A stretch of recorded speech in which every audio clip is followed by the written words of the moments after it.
বর্তমানে বিশেষজ্ঞরা ডেঙ্গুর ভয়াবহতা বাড়ার আশঙ্কা করছে। তাপমাত্রা বৃদ্ধি ও বৃষ্টিপাতের ধরন পরিবর্তনকে এর অন্যতম কারণ হিসেবে মনে করা হচ্ছে। বিশেষজ্ঞদের মতে ঢাকার অধিকাংশ মানুষ ডেঙ্গুতে আক্রান্ত হয়েছে। এবার তারা তৃতীয়বার আক্রান্ত হওয়ার ঝুঁকিতে রয়েছে। ঢাকার বাইরেও অসংখ্য মানুষ ডেঙ্গুতে আক্রান্ত হচ্ছে। গত 100 বছরের মধ্যে 2023 সালে বাংলাদেশের সবচেয়ে বেশি তাপমাত্রা ছিল। প্রতিনিয়ত পৃথিবীর তাপমাত্রা যেভাবে বৃদ্ধি পাচ্ছে তাতে নানা রকম রোগ নীরব ঘাতক হিসেবে কাজ করছে। এর মধ্যে ডেঙ্গু অন্যতম।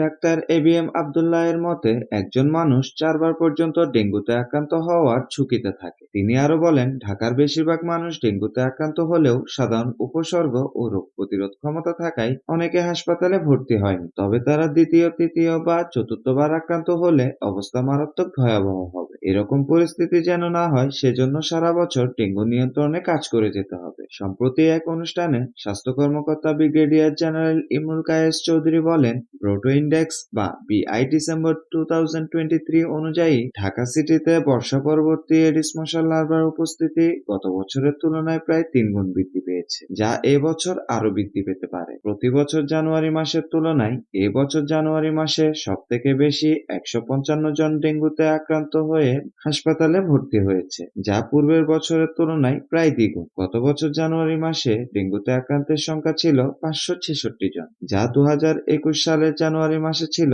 মাত্র 32 জন এবং 2022 সালে ছিল মাত্র 126 জন। স্বাস্থ্য অধিদপ্তরের মতে ঢাকা মহানগরের মধ্যে ডেঙ্গুতে আক্রান্ত রোগীর সংখ্যা 34% এবং ঢাকার বাইরে 66%। এই আক্রান্তদের মধ্যে 67%-এর বয়স 16 থেকে 45 বছরের মধ্যে। ডেঙ্গুতে আক্রান্ত ব্যক্তিদের মধ্যে 60% মৃত ব্যক্তি ঢাকার মধ্যে এবং 40% মৃত ব্যক্তি ঢাকার বাইরে বিভিন্ন জেলা হাসপাতালে ভর্তি ছিল। গত বছর প্রায় 3,21,000 মানুষ ডেঙ্গুতে আক্রান্ত হয়েছিল। আর এই সমস্যার অন্যতম কারণ মশা নিধন পর্যবেক্ষণ ও মূল্যায়নের অভাব। তাই মশা নিয়ন্ত্রণ কার্যক্রম অবশ্যই নিরপেক্ষ মাধ্যমে হওয়া উচিত।